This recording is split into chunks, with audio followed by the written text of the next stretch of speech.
este tema del método gráfico a la fortificación. Es un ejemplo bien simple, pero que sirve bien para ilustrar lo que vimos la clase pasada y se conecta con eso, porque la clase pasada vimos un poco más teóricamente los aportes que había hecho Barton en cuanto a fortificación, y les decía yo que por supuesto que hay métodos empíricos para poder calcular, por ejemplo, el largo de los pernos y el tipo de fortificación. Y estos métodos empíricos, les decía yo, no solamente terminan en Barton, sino que hay una gama de estas herramientas, por decirlo así, que son de... Hay otros gráficos que son empíricos, por ejemplo, más de algunos seguramente va a ver por ahí los gráficos de Matthews y de otras cosas. Más que nada, en mi experiencia, digamos, eh, lo que define qué gráfico ocupar y cuál no, o qué metodología ocupar y cuál no, básicamente, como les digo yo y como se los indiqué al principio de iniciar este tema de la fortificación, eh, es más que nada el tema de qué tan avanzado está el proyecto, por un lado, y por otro lado también es qué clase de fortificación, o sea, para qué aplicación. Normalmente este método que les presenté la semana pasada, a pesar de que, como vieron, estaba hecho en base a varios eh, casos, ¿ya? Donde se nombraban ciertos caseroneos, ¿cierto? O sea, excavaciones de dimensiones más grandes que un túnel, ¿ya? Eh, Básicamente, el método Q de Barton se ocupa más en túneles, en mi experiencia, y esto solo como se lo digo como experiencia. También alguien podrá calcular esto para un caserón, y creo, en mi apreciación, que sería totalmente válido. Y también, en mi apreciación, no mi experiencia, eh, esto de aplicar este método de Barton, eh, o cualquier otro método gráfico, no solo el de Barton, sino que otros más, eh, donde se calcula normalmente un número de estabilidad, como les decía yo, que es, no sé, pues, para Matthews será un n', ¿ya? Que es un número modificado finalmente del Q, ¿ya? Pero considerando, me parece que son tres factores, sí, son tres factores. Para Matthews, por ejemplo, que no lo vimos y no lo vamos a ver, porque es un derivado de esto mismo. Eh, pero son tres factores A, B y C que uno calcula, digamos, y multiplica por Q. O sea, es como N' es igual a A por B por C por Q', algo así. Donde Q' es eh, el número modificado de Barton. O sea, Q tiene una componente final, digamos, de esfuerzos activos que es como el tercero de estos multiplicando. Y el número Q' es simplemente los dos primeros, ¿ya? Dejando el tercero como uno para tener eh, como un factor que puede variar en un futuro. Pero, por ejemplo, en ese método se calcula un n', ¿ya? Que como le digo, un número de estabilidad modificado, y también se calcula un radio hidráulico, ¿ya? Un radio hidráulico ahí, un simple área partido por perímetro. Eh, y también hay un gráfico para eso, digamos, que se llama el gráfico de Matthews. Entonces, normalmente, por ejemplo, cuando uno va a hacer caserones, eh, que les decía yo, que eran esta apertura que tenían, que tienen corrida, potencia y alto. Esas son sus tres dimensiones.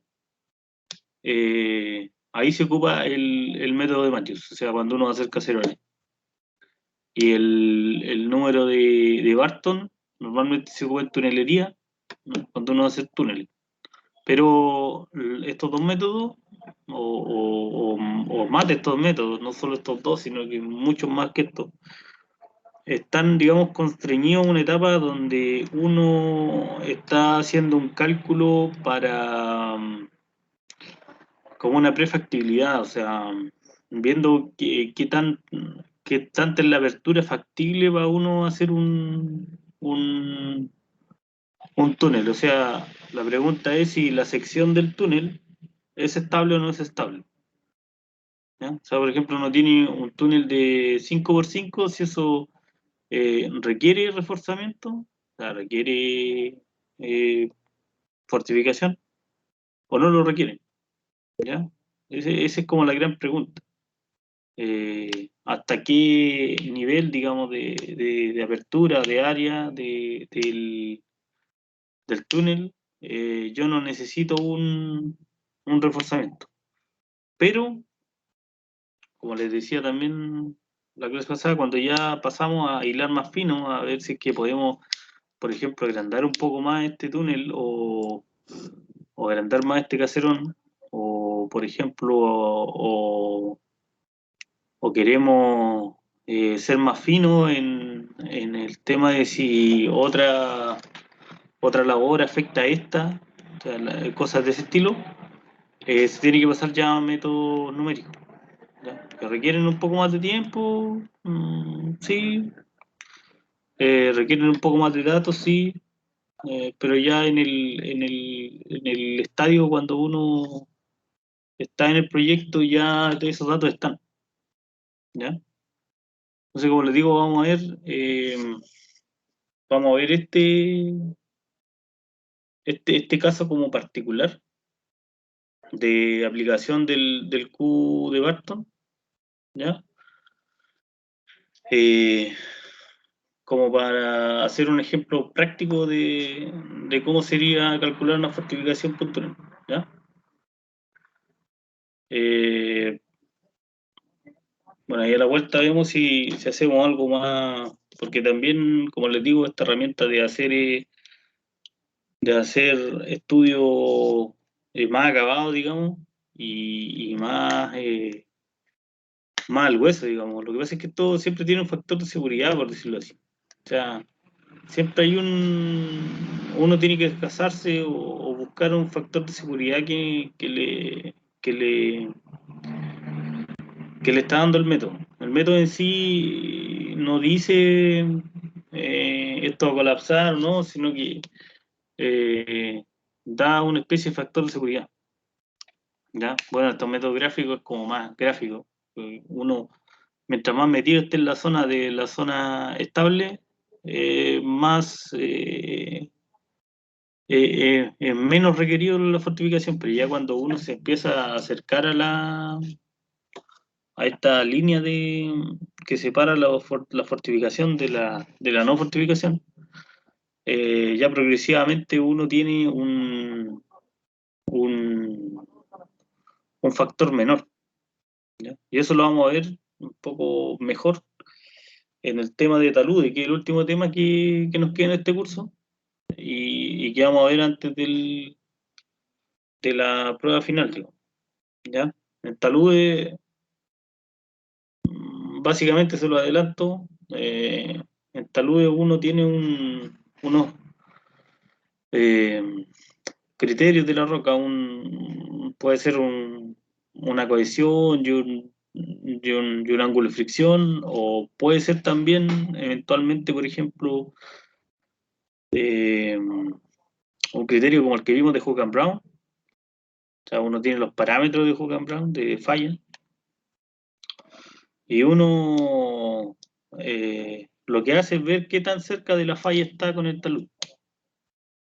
O sea, uno define una superficie y ahí uno puede determinar, digamos, qué tan cerca está de la falla. Entonces uno dice, por ejemplo, el talud tiene un factor de seguridad, no sé, pues de 1,3, 1,6, 2, 5, y eso es un poco lo que se hace en talud, o sea, uno define un factor de seguridad y eso, ese factor de seguridad, digamos, obviamente que se puede calcular con métodos que son gráficos también, ¿ya? O métodos que son computacionales, ¿ya? Método de equilibrio límite que se llama. Eh, hay una variedad de métodos, pero básicamente todos, digamos, todos se pueden englobar en que van al mismo fin. O sea, uno tiene una cierta geometría, uno tiene una cierta roca, o eventualmente ahí en Taludes también uno puede considerar un suelo. Eh, y, y eso se mete, digamos, a un método de estabilidad y eso da un número de estabilidad. O sea, ese número de estabilidad que estoy hablando en realidad es el factor de seguridad, que en realidad es un ratio entre digamos, lo que soporta la roca y a lo que está siendo solicitada. Ese es más o menos el concepto. O sea, si lo que soporta la roca es mayor de lo que está solicitado, ese factor es mayor a uno, y si es menor, digamos, será menor a uno. ¿Ya? Pero creo que esos son los temas que nos faltan del curso. Cerramos siempre con estabilidad de taludes. Y como les digo, en esta parte, por lo menos en fortificación, vamos a ver solo los métodos gráficos. ¿Ya? Eh, Quizá ahí, no sé si en la tarea veamos algo que no sea método gráfico, sino que una cosa que sea un método numérico. Ahí bueno, lo voy a ver. ¿Ya? Porque todavía quedan dos tareas por delante. ¿Ya? Eh, Están viendo la PDF, ¿cierto? Sí, profe, sí se ve. Sí, profe. Ya. Entonces vamos a hacer este ejemplo práctico, en realidad bien simple, digo yo. El problema planteado, un problema típico, digamos, eh, se tiene un macizo rocoso con la siguiente característica, ¿ya? Que está más abajo. Se pide proponer fortificación para esta condición. Se necesitan hacer dos tipos de labores, ¿ya? Una de acceso permanente de personal de 9x9, ¿ya? Típicamente las labores de acceso son más grandes porque tienen mayor circulación de,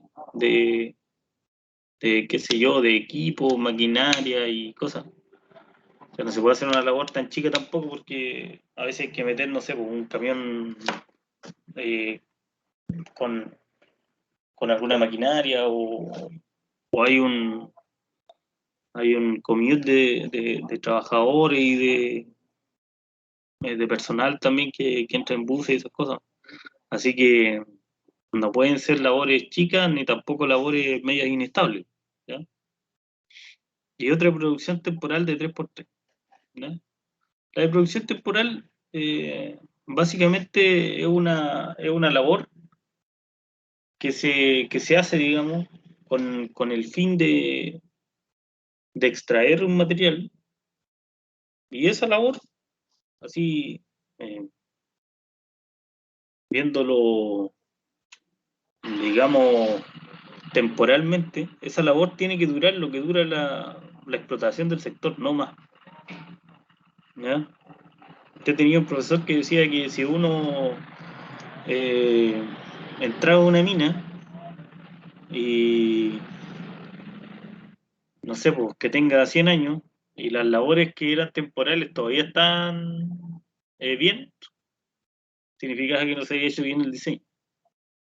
Algo de razón tenía, porque claro, pues, las labores temporales tienen que ser temporalmente estables, pero no totalmente estable, porque si no, quiere decir que ese sector no fue bien explotado, no sé si se entiende, porque después, obviamente, los caserones tienen una especie de halo que se empieza a sobreexcavar. eh, o sea, sí o sí, tarde o temprano va a haber algo de subsidencia. En una apertura grande, por ejemplo, una caverna, siempre va a haber algo de subsidencia. eh, o algo de sobreexcavación más bien, ¿ya?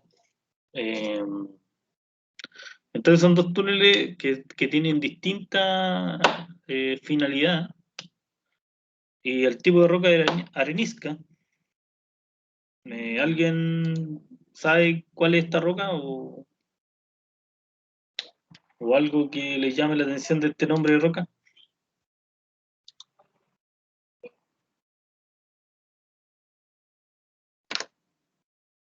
Arenisca.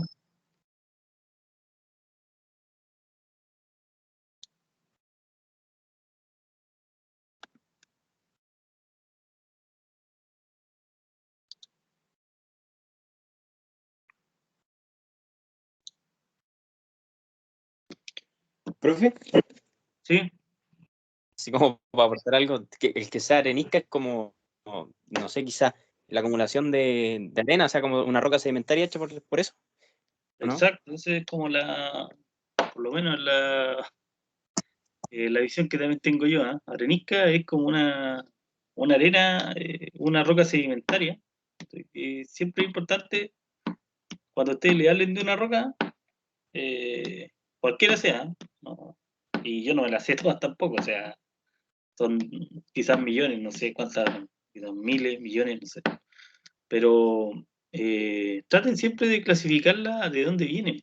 Por ejemplo, cuando alguien me habla de arenisca, yo no voy a pensar mucho más que esa roca es sedimentaria. O sea, esa acumulación de arena que estás diciendo tú, eh, claro, pues es una roca que se deposita, por ejemplo, como arena y que esa arena se va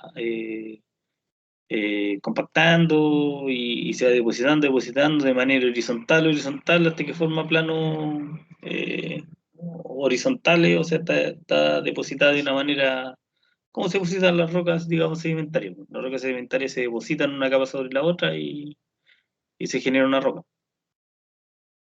Ese es más o menos por lo menos lo que hago yo siempre, trato de, independiente qué roca es la que alguien me indica, trato como de ponerla en mi disco duro, o en mi imagen mental, como, como clasificarla al tiro, así como ya, esta puede ser una metamórfica, una ígnea extrusiva, una sedimentaria, o qué sé yo. O sea, uno con eso ya, por ejemplo, la ígnea, no sé, pues extrusiva, típicamente uno la asocia como un vidrio, ¿cierto? Porque como se, como se como es una especie de magma que extruye, tiene poco tiempo para solidificarse. Y por decirlo así, esas rocas son muy vidriosas, tienen mucho vidrio. Las que son intrusivas como plutónicas, que tuvo el tiempo para volverse sólida, para solidificarse, digamos, uno la asocia como algo muy masivo, así como algo que no tiene mucho, típicamente no tiene mucha junta entre medio, muchos cracks. Como que la roca intacta siempre va a ser como bien masiva. Y esta sedimentaria uno se la imagina como en un proceso lento de depositación eh, que, que, bueno, genera una roca obviamente bien sólida por las presiones a las que está sometida, pero tiene típicamente algún plano, digamos, que le llaman fábrica, un plano, hay un plano, digamos, que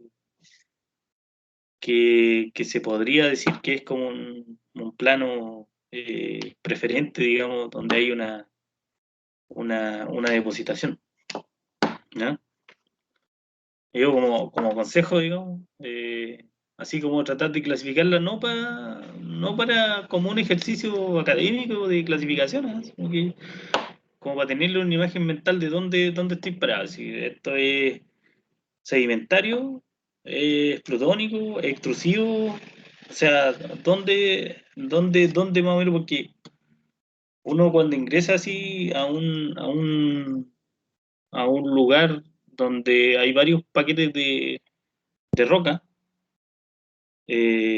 claro, por ejemplo, esta depositación, por ejemplo, pudo ser en su minuto,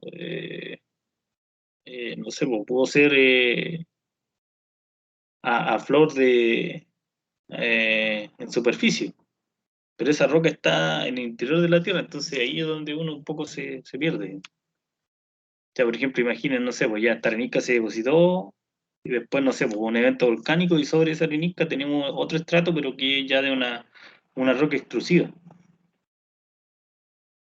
Entonces ahí igual es importante imaginarse ese tipo de cosas. ¿Ya? Eh, ya, lo que dice es que es fracturado con 12 estructurales más uno aleatorio. ¿Recuerdan lo que es uno aleatorio, cierto? Entonces son dos sets más uno aleatorio.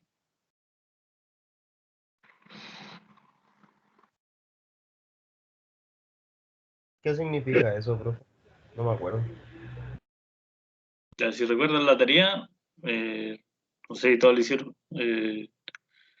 Dos sets significa que hay dos sets que son persistentes. O sea, hay, como le decía al principio del curso, está la roca intacta más las discontinuidades. Entonces las discontinuidades tienen un cierto rumbo y manteo, por decirlo así, o sea, son planos preferentes de discontinuidades. Entonces hay dos sets claramente definidos. Ya uno va, hace un estudio y lo tira al DIPS, y uno dice ya, hay dos planos que son claramente definidos. De hecho, en terreno uno ya ve que son definidos. O sea, por ejemplo, no sé, eh, supongamos un set que va norte-sur, ¿ya? Manteando hacia el oeste, y uno pasa por varias partes de donde uno está, digamos, visitando, y, y claramente hay varios sets que son norte-sur y manteo-oeste. Y, por ejemplo, hay otro set que, no sé, totalmente lo contrario, digamos, y que es este-oeste y con manteo norte. Y en varias partes también se repite, o sea, uno ve esta clase de repetición de patrones, digamos, de que se cortan estas dos cosas así perpendicularmente en varios lugares, ¿ya? Entonces eso quiere decir, por ejemplo, que son dos sets, o sea, que claramente hay un set que se repite y el otro claramente también se repite, y un aleatorio significa que, claro, o sea, hay otros set, pero no tienen como un plano definido que uno puede decir, no, esto siempre, no sé, por noroeste, no. No sé, aparecen distintas direcciones que no pueden ser clasificadas como un set que es persistente a lo largo del macizo rocoso. Eso significa. ¿Ya? Y como digo en el DIPS, o sea, lo que se ve en este plano estereográfico es que uno grafica esto y hay dos puntos de acumulación, ¿ya? De más o menos de alta acumulación. Y hay otro que es más difuso, así como que hay otro que se mueve ahí, pero no es tan porcentualmente como tan pesado como los otros. ¿Ya? Eh, el espaciamiento promedio es de 0,11 metros medido en frente. ¿Ya? Es un espaciamiento promedio medido en la frente.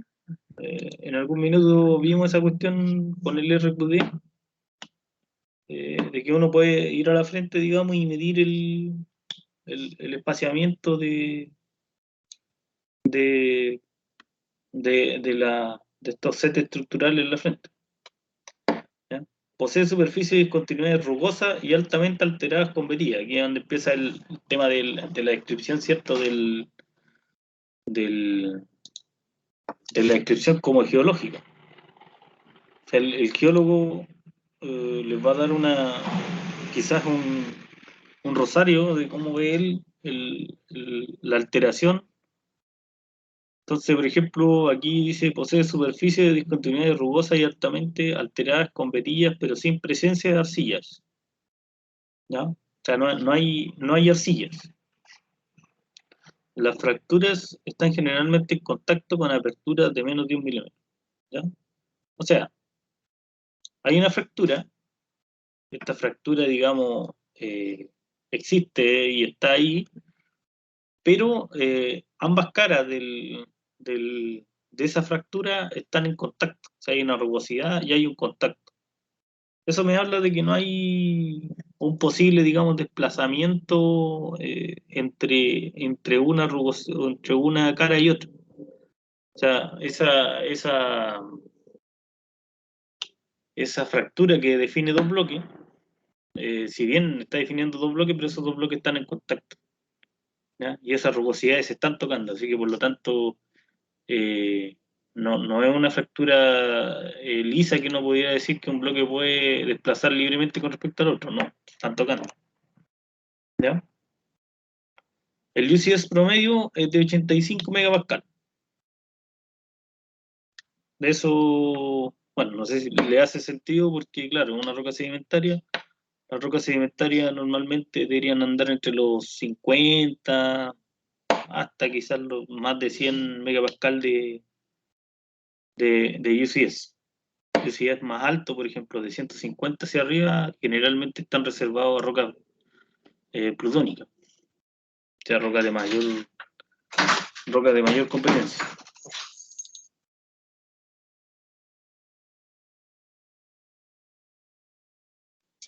Así que por lo menos a mí me hace sentido ese, ese UCS, para esa roca sedimentaria. ¿Ya? Ahora, el túnel será excavado 90 metros bajo la superficie y existe en el lugar napa subterránea a 10 metros de profundidad. ¿Ya? ¿Qué podría indicar eso?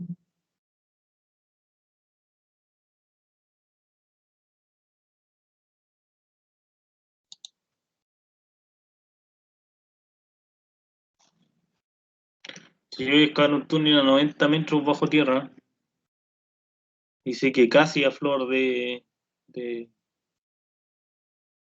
a flor, digamos, de superficie tengo napas, ¿qué podría indicar eso? Infiltración de agua, no sé. ¿Cómo?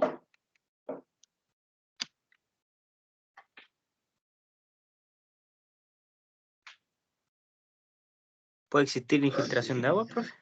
O sea, vamos a pasar por las napas. O podemos pasar por una napa.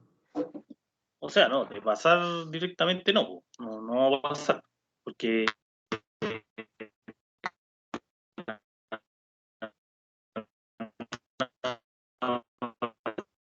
están a 10 metros y nosotros estamos a 90. Pero lo que decía es eso, igual hay inflexión. ¿Se entiende la diferencia, no? Sí, Disculpe, profe. profe, sabe que no pude escuchar nada, no se le entendió nada.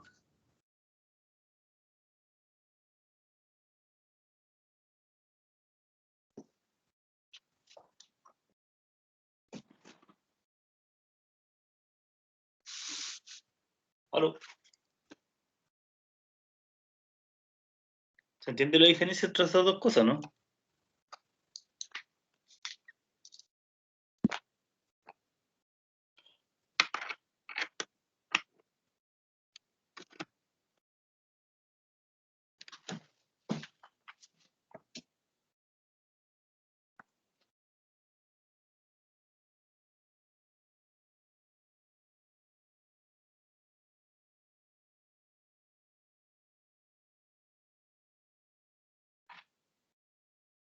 Profe, creo que no se escuchó bien.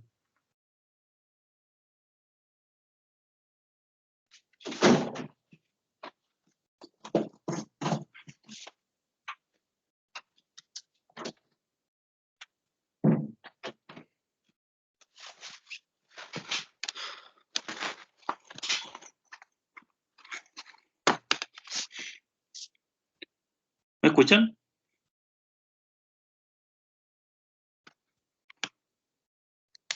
Ahora se le escucha mejor, profe.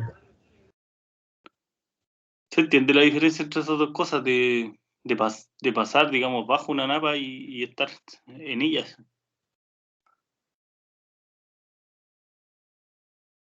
Y profe, justo ahí se le quedó un poco pegado, entonces no se le escuchó bien la explicación. Ya. Bueno, la explicación de esto es que hay agua en el sector, ¿no? Eso es como indudable, pero digamos el agua que llega al túnel, porque una cosa que uno aprende cuando anda bajo tierra, uno piensa, no sé por qué, ¿eh? Que como que no sé, un cerro, como ustedes lo ven, un macizo, eh, es de alguna manera como impermeable, o sea, como una cosa inexpugnable dentro de la tierra. Pero la verdad es que es nada más lejos de la realidad. O sea, normalmente eh, los macizos o un cerro que uno le está haciendo un trabajo, digamos, que está a poca profundidad. Eso es relativo de cada persona. Pero, por ejemplo, a poca profundidad, no sé, 90 metros poco, o 40 metros, ¿ya? O algo similar a eso. O sea, que uno está en una profundidad más o menos media o baja.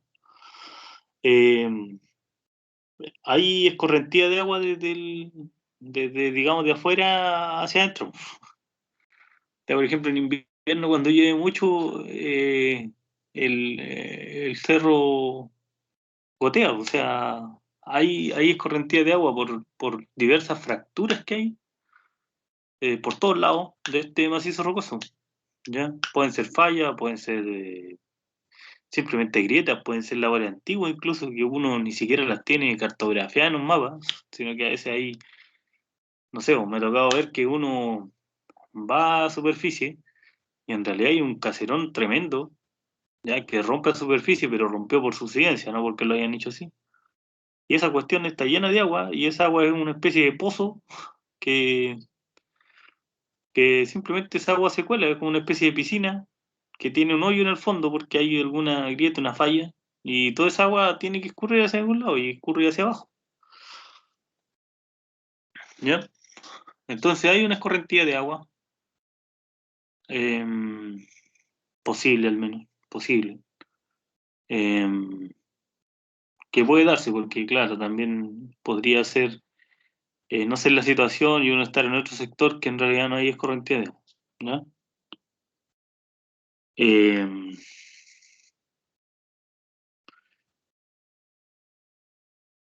bueno, ejemplo de esto hay varios, ¿eh? Hay varios. Eh, una experiencia chistosa que tengo una vez, estaba viendo a un productor que hace esto, hace unos, en realidad no hace puros túneles, sino que hace pique, y decidió al profundizarse, po. Y bueno, con tan buena o mala suerte de que el mineral que tiene va como hacia el lado de la quebrada. Entonces ya él avanzó, es una explotación bien artesanal, no se imaginen algo, algo grande, sino que está haciendo en una especie de, no sé si desarrollo, explotación, algo así. Eh, y cuando llega una falla, la falla iba, pero justo debajo de la quebrada y estos túneles se le llenaron de aguas. Que con el agua hasta el cuello, ahí tuvo que meter un pato que le llamamos nosotros para poder sacar el agua. Un pato es una cuestión como una especie de bomba. Es una bomba que saca agua a una velocidad mayor, digamos que una bomba normal de estas de piscina. Y normalmente accionado bueno, es otro tema. Pero, eh, claro, uno a veces estaba un poco seguro, digamos, de que está bajo tierra o en un macizo rocoso. Y resulta que el macizo también, arriba hay quebrada y de todo. Entonces, se nos olvida, digamos, que podemos romper a una quebrada. Entonces, claro, para romper la falla, que se falla abajo una zona como de quebrada, se le vino el agua al hombre. Entonces, bueno, cosas que pasan. Ya, entonces quedamos, digamos, de acuerdo en que puede haber una escorrentía de agua. Ya, del Q de Barton, lo primero. ¿Cómo, cómo calcular el Q? Por los datos que están arriba. Bueno, el RQD lo podemos, ustedes saben que son seis parámetros, digo. ¿Ya? Estos 6 parámetros del Q son el RQD, JN, JR, JA, JW y SRF. O sea, tenemos que dar una estimación de los 6 parámetros que implica tener un Q. ¿Ya? El RQD lo podemos sacar en función de lambda, ¿cierto? Escogiendo ecuaciones, porque sabemos que el espaciamiento promedio es de 0,11 metros en la frente, o sea, hay unas fracturas por metro, ¿ya? Midiendo en alguna dirección, de 0,11. Entonces, el RQD lo podemos situar en 77%, ¿ya?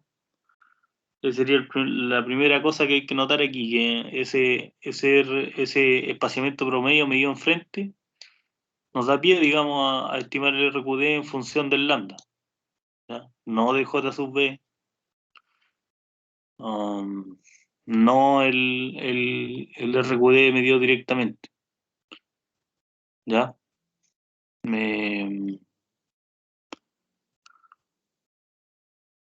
¿Cuánto sería el RQD medido directamente aquí? O sea, por ejemplo, con este puro dato, ¿qué creen ustedes? ¿Cómo lo estimarían? ¿Qué creen ustedes si yo les digo ya, no sé, en promedio son 0,11? ¿Qué me dirían ustedes?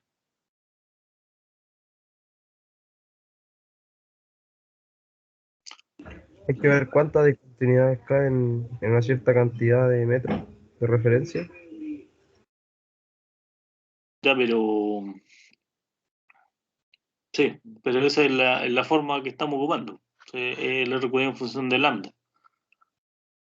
Pero directamente, ¿qué creen ustedes? ¿Qué dirían, digo?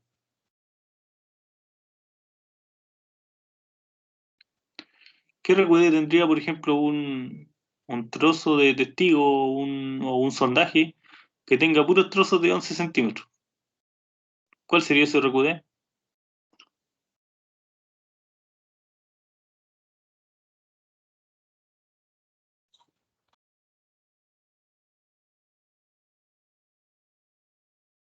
¿Sería malo, profe? ¿Cómo? ¿Sería malo? ¿Es una roca mala? No, roca mala. ¿Qué era el RQD? Medía la calidad de la roca. Ya, pero cómo se calculaba? Directamente. Era Sin la suma de las era la suma de las discontinuidades mayores a 10 centímetros. Eso ¿Ya? dividido El en el total. largo del testigo. Claro, total. Ya, y si todos los trozos son mayores o iguales a 11 centímetros, o son iguales a 11 centímetros, ¿qué RQD tendríamos?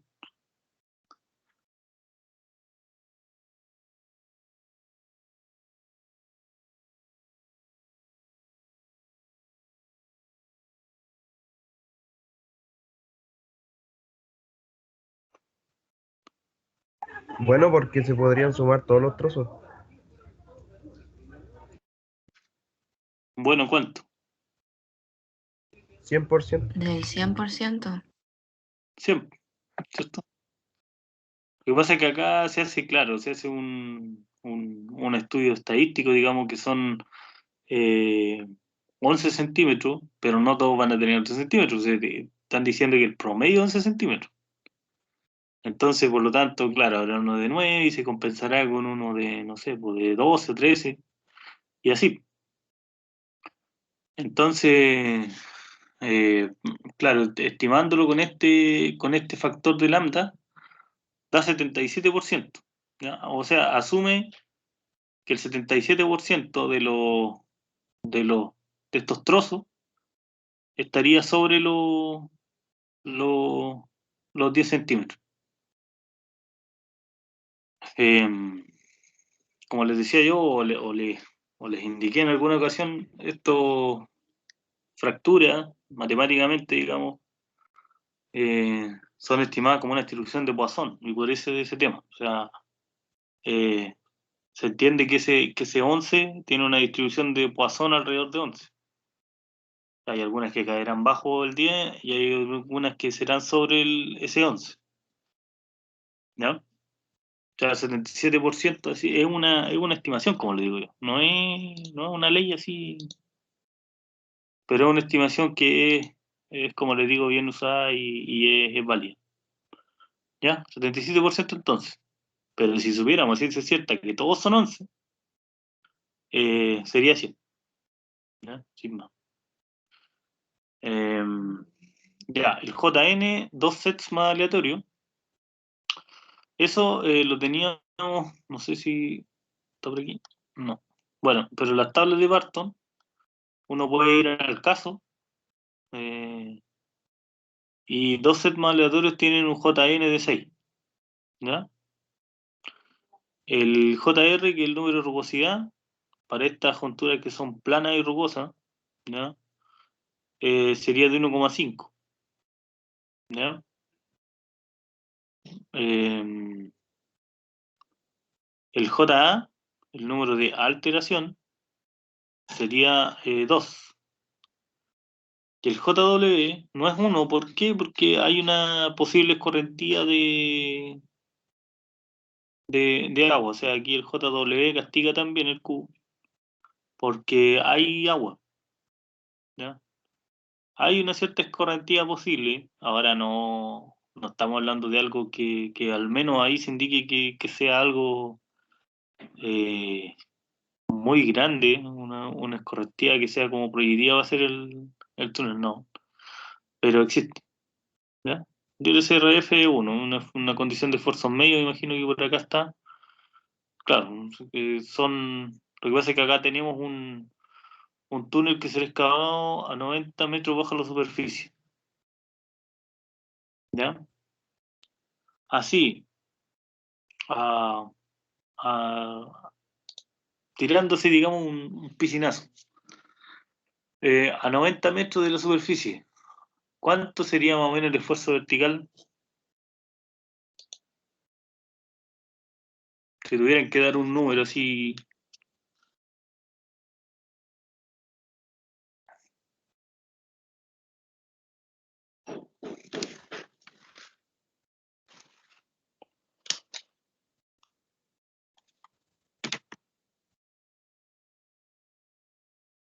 A todo esto creo que esta pregunta que le estoy haciendo se parece en algo al control o a la prueba que creo que nadie pudo hacer el ejercicio.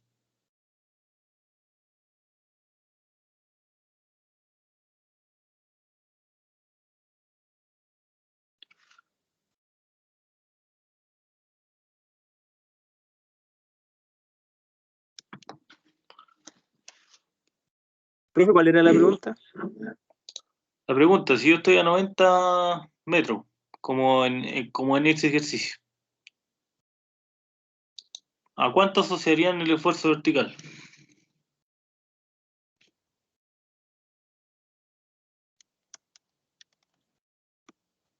Al peso que generan los metros que están sobre la cabeza. Ya, Pero no hay ok. más datos, ¿no? ¿Cuánto es? Del peso propio de la arenisca. Ya, Menos como más o menos, más o menos.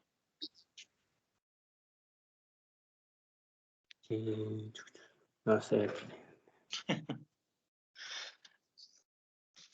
Ya, a ver. Vamos bien, ¿cierto? De que el, el esfuerzo litostático, ¿cierto? un gamma por Z. O MMG por Z, no sé cómo quieran verlo.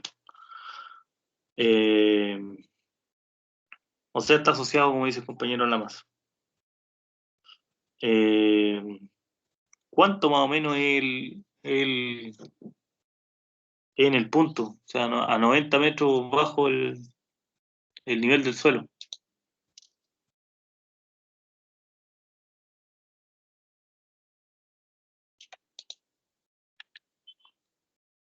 Profe, ¿y faltaría saber el peso específico del suelo para poder calcularlo? ¿Cuánto es más o menos? No sé ese valor, profe. Pero una arenisca.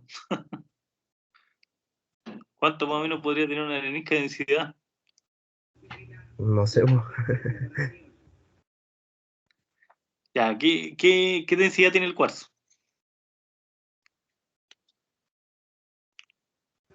Tampoco sé. Ya, a ver, la mayoría, eso se los cuento ya. La mayoría de las rocas, la mayoría, bueno, lo vimos en algún minuto en el curso, la mayoría de las rocas tienen sílice, ¿ya? La sílice va desde un 60% a un 90% de la roca, ¿ya? Normalmente, no me vayan a malinterpretar por ahí de que yo dije que todas las rocas eran sílice, no. Pero la mayoría de las rocas, ¿ya? Y esto quizá algún geólogo podrá hacerlo mejor que yo, pero la mayoría de las rocas tienen una componente de sílice, ¿ya? Dependiendo si es un magma que es ácido o básico, ¿ya? Eso son dos clasificaciones distintas, pero la mayoría de las rocas, como le digo yo, tienen sílice, ¿ya? ¿Qué es la sílice como roca? Porque claro, sílice, ¿cuál es el compuesto que genera la sílice?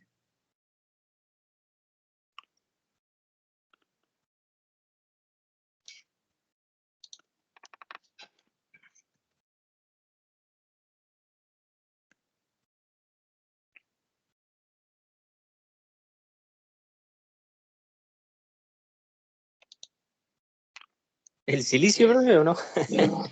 Ya, Como que- seamos más. Ya, a ver, la Pero sílice, es con algo, no, me acuerdo, no, era algo como hidrógeno, oxígeno, una ya, cosa pero así. bueno, ustedes saben, a ver, ustedes saben, ¿cierto? Que siempre un compuesto nunca está solo, siempre está oxidado o algo, o sea, o es un óxido, o es un no sé, esto con el grupo OH, ya. Pero uno, por ejemplo, si piensa en cobre, por ejemplo, el cobre nunca lo va a pensar como un Cu0. No sé si me explico, o sea, siempre van a haber electrones para poder compensar esa cuestión. Si yo tengo sílice, no puedo tener solo el elemento sílice.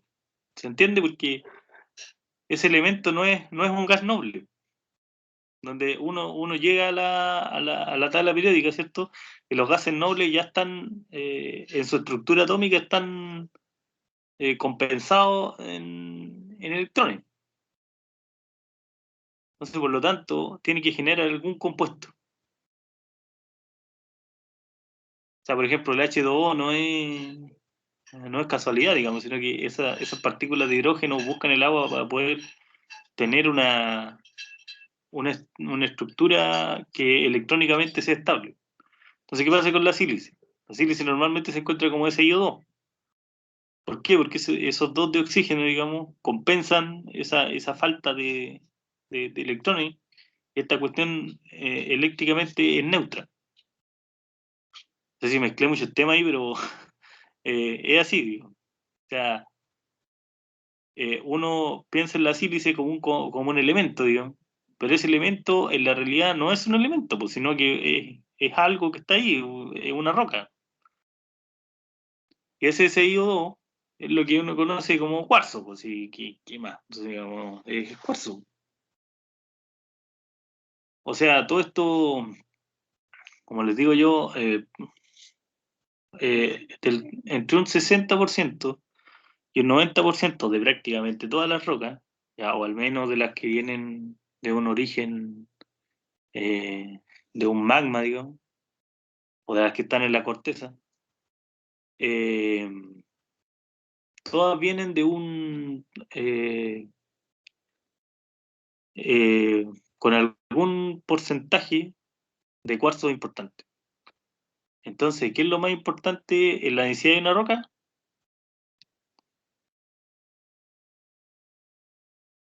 La densidad del silicio. Lo que define su densidad, el cuarzo, El ¿cierto? porcentaje. El cuarzo tiene una densidad de 2,7 normalmente. Por eso que uno cuando, a ver, y no muchas rocas, ahí es donde no muchas rocas se alejan mucho de eso. O sea, por ejemplo, una roca que está así, digamos, en, por decirlo así, en la tierra, en el cerro, eh, no muchas rocas tienen una densidad mucho más baja o mucho más alta que 2,7. O sea, podrá ser 2,5, podrá ser 2,2, podrá ser 2,9, pero ya, por ejemplo, si tiene una roca que tiene una densidad, no sé, pues de 3,2, ya se aleja de lo común que uno esperaría encontrar, digamos.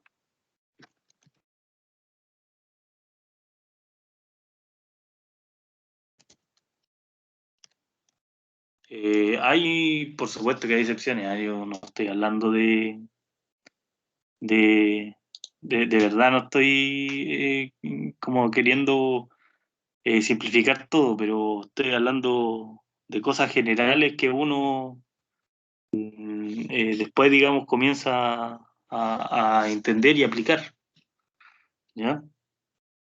Porque, como les digo, 2,7 toneladas por metro cúbico, o sea, si yo cargo un cubo no sé, ya, por ejemplo, si yo cargo un metro cúbico de arena en un camión, ¿qué peso le estoy echando?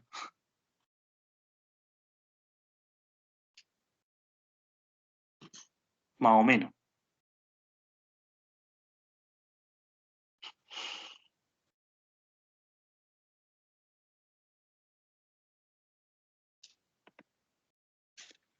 Entonces le digo yo, tiene que tener algún,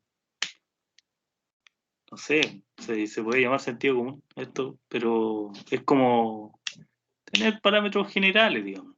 Si no es algo, como le digo, exacto y no todo es así, ¿eh? Pero normalmente cuando uno hace algún trabajo, alguna perforación, qué sé yo, uno debería esperar encontrarse con una roca que sea, no sé, cercana al menos a un 2,5, 2,7 de densidad, pues. Es lo común, digo. Ahora, si tú tienes un yacimiento, no sé, pues, de hierro y tus rocas son de 4,5, bueno, es lo que hay, digamos, pero no es lo común. No sé si se entiende la diferencia entre esas dos cosas.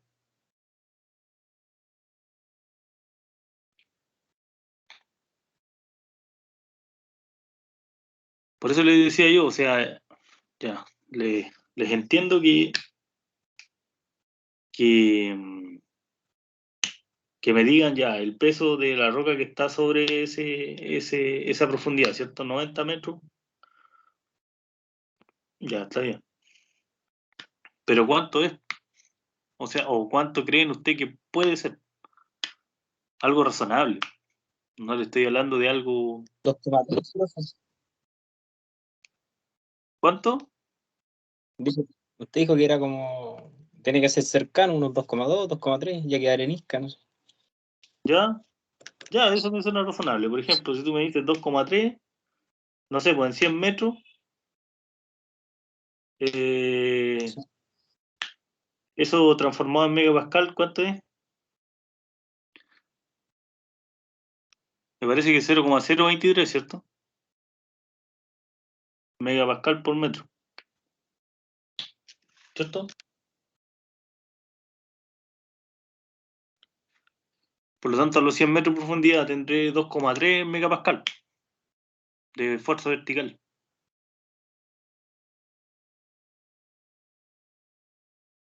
¿Se entiende el concepto, no? Sí, profe. O sea, yo por lo menos no sé. O sea, si yo estoy en una profundidad media, esperaría tener esfuerzos medios. Y uno tiene que situarse igual como en el contexto en el que está. Pues si tú me dices, ya, está bien, yo voy a pensar que es 2,3, ya, está bien. Tengo un esfuerzo de 2,3 megapascal, pero tengo que eso contextualizarlo. Mi esfuerzo es 2,3 megapascal y es el esfuerzo vertical. ¿A cuánto equivaldrá el esfuerzo horizontal? Más o menos.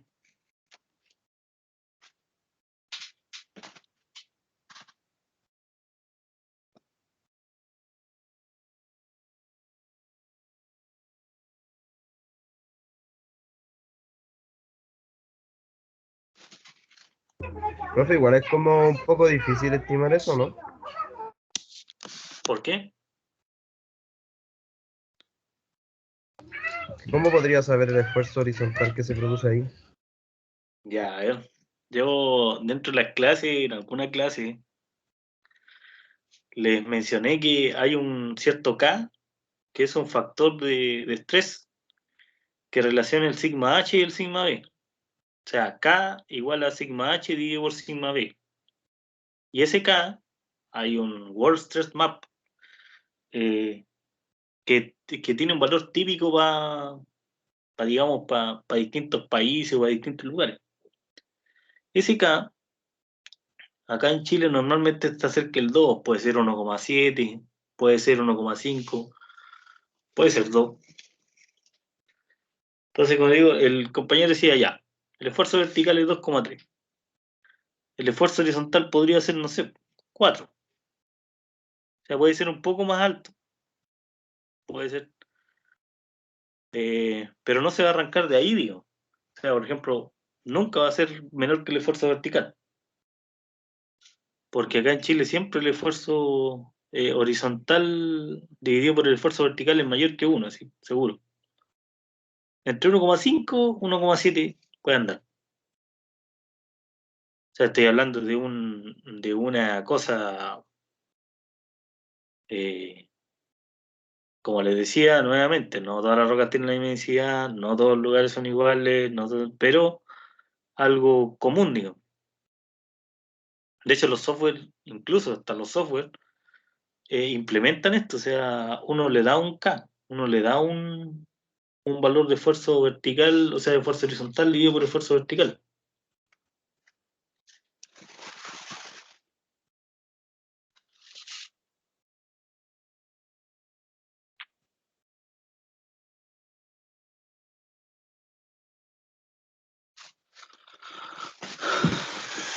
Bueno, pero poniéndolo en contexto, por ejemplo,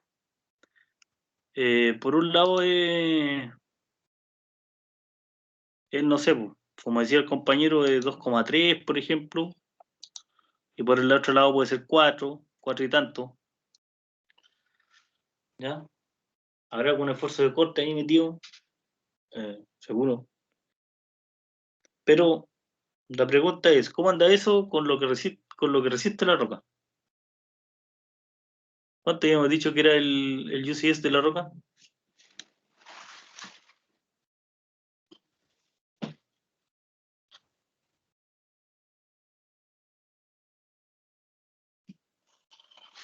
Es el 86.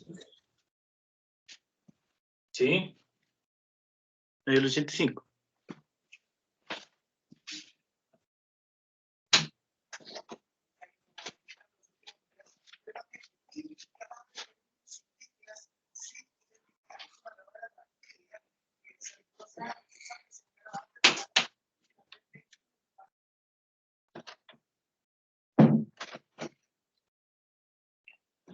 Vale decir,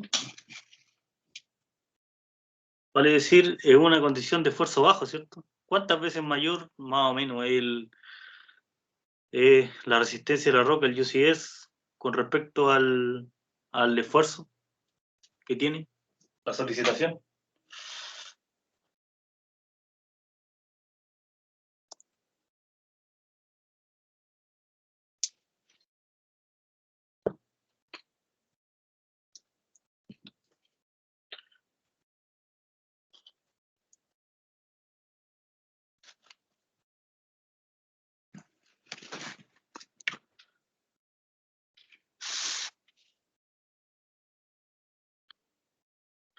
¿Cuántas veces mayor es? ¿Será unas 20 veces mayor? O sea, a lo sumo 10 veces mayor, 15 veces mayor, más o menos. ¿Se entiende el concepto, no? Que la roca aguanta hasta 85, digamos en términos no confinados. Y yo por un lado tengo un esfuerzo de, no sé, del orden de 2,3 y por el otro lado tengo un esfuerzo del orden de 4. Así que por lo tanto no hay ninguna posibilidad de falla.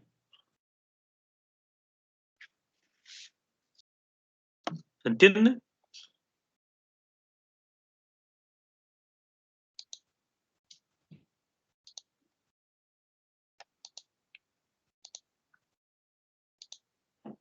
¿Me escuchan? Sí, profe, yo por lo menos entendí. Ya. Bueno, entonces podemos calcular el RQD con ese lambda. Podemos calcular el JN, JR, JA, JWE, el SRF. Y por lo tanto tenemos su Q. ¿Ya? El Q de Barton da 6,35 y según nuestra tablita, eso es una situación, digamos, media, o sea, una clasificación de roca media. ¿Ya? Nada terrible, digamos. 6,35 se puede trabajar, digamos. ¿Ya? Cuando es algo mejor, digamos, estamos aquí, creo yo, ¿no? Entre 20 más o menos ya es, bueno, tiene que ser quizá otra clase de roca. ¿Ya? Eh, entonces acá es lo que les quería presentar, digamos. Tenemos el D sub E, que es el span dividido en el ESR. En el caso del túnel permanente, el ESR vale 1,2. Ustedes recuerdan la tabla de la clase pasada. Este ESR varía según la aplicación. Entonces, para el túnel permanente tenemos un 7,5, ¿ya? Y para el túnel de producción tenemos un 1, ¿ya? Eh, Como ven, eso un poco pondera el real span. Entonces, esto va a 7,5 y esto va a 1. O sea, esto tiene en realidad una distancia equivalente, más pequeña, ¿ya? Ese es más o menos la, lo que hace el ESR. Hay que saber elegirlo nomás. No tiene ninguna complicación, pero sí tiene una importancia como teórica. Si situamos esas dos situaciones, tenemos acá el 1 y acá tenemos el 2. O sea, eso es el, el temporal y es el permanente. ¿Ya? Entonces, en ese estamos en una zona que no necesitamos ningún tipo de fortificación, que este triángulo inferior, y acá necesitamos una fortificación, digamos, pero de este tipo, de tipo 4, ¿ya? Aquí hay 9 zonas, estamos en la zona 4, ¿ya? Eh, Como les decía, es simplemente buscar dónde cae el Q versus este famoso ESR, ¿ya? Categoría de sostenimiento, ¿ya? Son 9 zonas. En la zona 1, como les digo, es sin sostenimiento, que es todo este triángulo inferior en la zona 1. Y en la zona 4 tenemos un bulonado, ¿ya? Y hormigón proyectado, o sea, tenemos perno y tenemos choctile, ¿ya? El choctile tiene que ser de 4 centímetros. Ahí esa es la zona, digamos, descrita en este, en esta zona 4, va ese tipo de fortificación, o es la que correspondería ahí, ¿ya? La longitud de los pernos también se puede estimar mediante, como les digo, por el Q, o sea, por este sistema, digamos que el Q en realidad. El largo es 2 más 0,15 por B dividido por SR para la clave y H dividido por SR para los hastiales. ¿Ya? Bueno, aquí como B y H son iguales, eso, el B partido por SR es lo mismo que el H partido por SR igual a 7,5, por lo tanto el largo de ese perno tiene que ser 3,125. ¿Ya? Así estimado según esto. O sea, el perno que correspondería aquí sería el de 3,20 m, que es el que está más cercano, digamos, en la serie de pernos. Y la presión de sostenimiento es lo que digamos que era la presión de techo, y está esta formulita, digamos, que es 2 por la raíz de JN, que es 6, 3 por JR, que es el JR 1,5, por la raíz cúbica del Q, que era 6,35. Entonces son 0,59. Esto tiene una unidad en medida rara que son, me parece que son kilopascal por centímetro cuadrado. ¿Ya? Y para los hastiales, lo que indica lo que indica este sistema es que si Q es mayor que 10, tenemos que considerar 5Q. Si Q está entre 0,1 y 10, tenemos que considerar 2,5Q. Y si Q es menor que 0,1, consideramos solamente Q. Entonces tenemos el mismo cálculo, pero modificamos esto como 2,5 por Q, porque estamos en este tramo de 0,1 a 10. ¿Ya? Entonces necesitamos 0,43, o sea, esto es como algo que parece lógico, ¿cierto? De que la presión para mantener los hastiales sea menor que la presión para mantener el techo. O sea, la presión para las cajas siempre va a ser menor que la presión requerida para el techo, que era como ese dibujo que teníamos en la clase anterior, ¿cierto?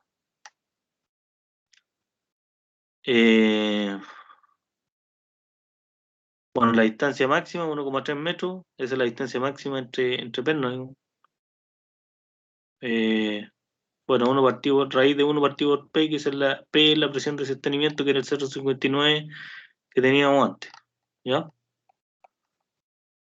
Y el tramo máximo sin soporte, este tramo máximo igual tiene una importancia, ¿eh?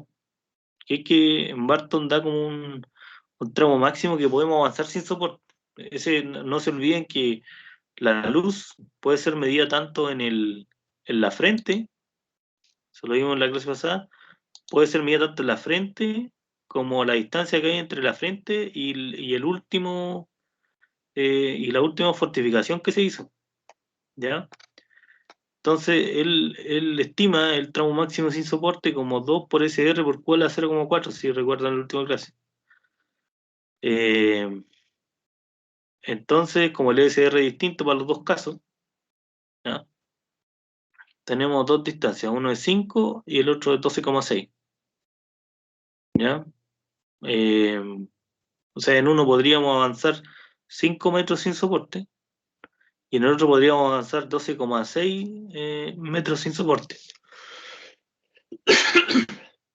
¿A cuál caso creen que corresponde cada uno de estos valores? Eran dos casos, ¿cierto?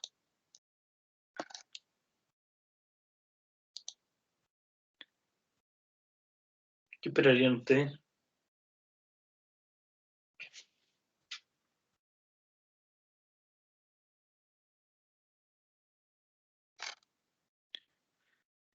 ¿Esperarían de manera lógica que se pueda avanzar más metros sin soporte en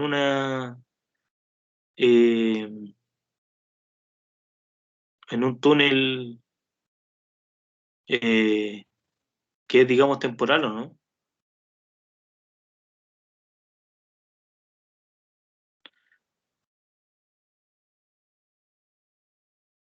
¿Creen que es razonable eso?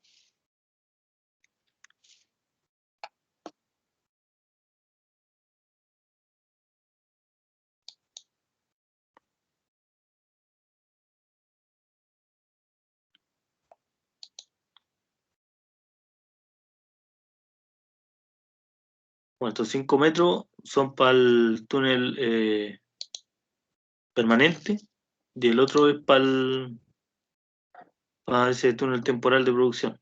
¿Ya?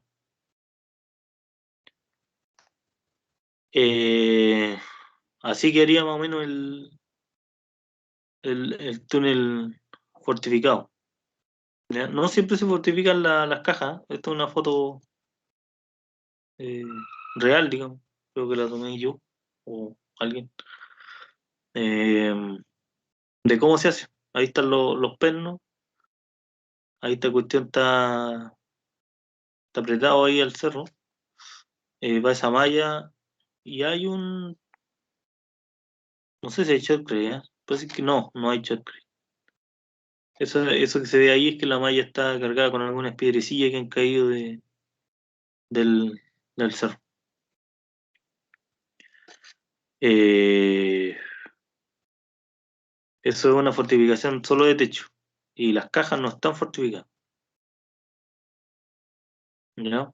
No se vio, digamos, necesario hacer una fortificación aquí de las cajas. Y como ven aquí, no sé si ven estos triángulos que se generan ahí. Esos triángulos son los famosos que se juntan dos familias de set. O sea, hay un set ahí, digamos, uno que va así y otro set que va para allá, y esos dos se juntan y van generando esto. No sé si se nota que es bien persistente en el rumbo de que va avanzando la labor.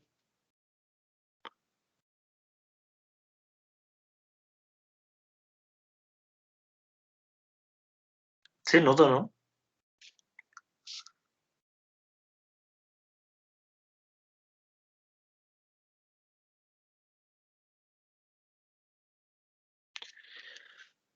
¿Alguno que esté por ahí?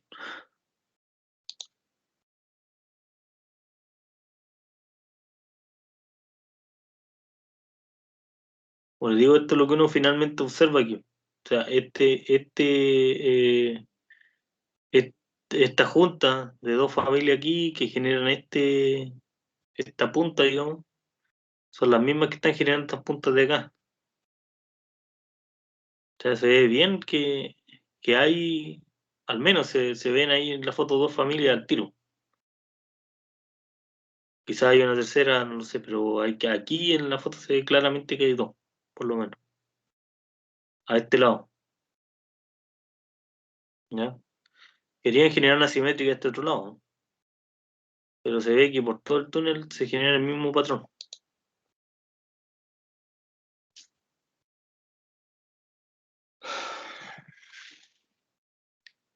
Ya, bueno, ese es más o menos la forma de calcular esto con el Q de Barton. Es bien simple, creo yo.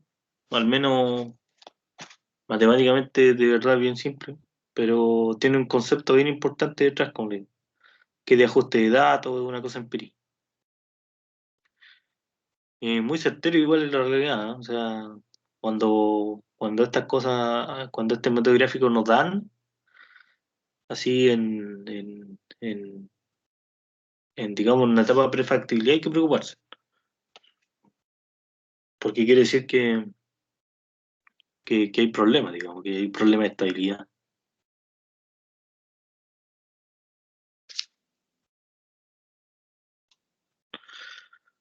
Ya, no sé si tiene alguna duda, alguna consulta acerca de lo que vimos ahora,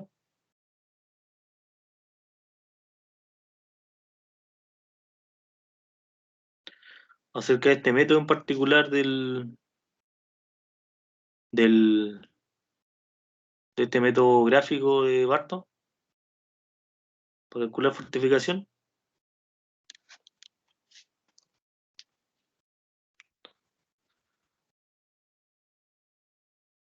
No, profe, por ahora ninguna. Ya. Vale, entonces hasta aquí queda el ejemplo, un ejemplo bien simple, ¿ya? Para que lo tengan, bueno, a vuelta de su interludio, podemos continuar con talude, ¿ya?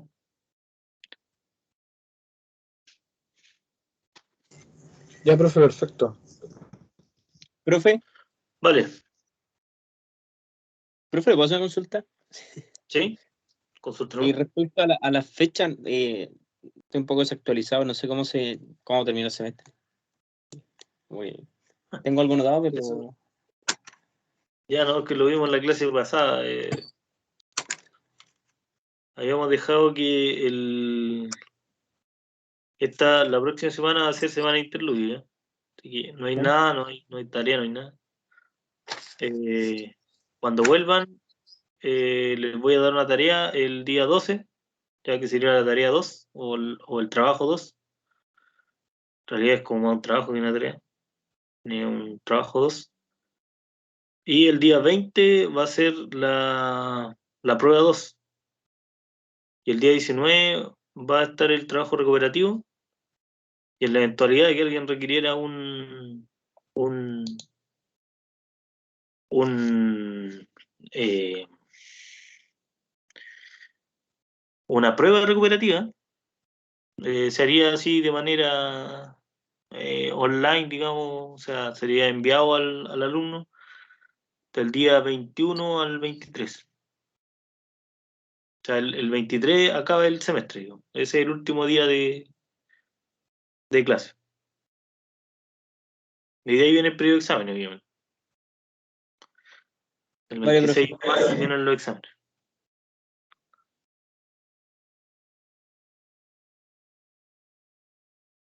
Gracias, profe. Ya.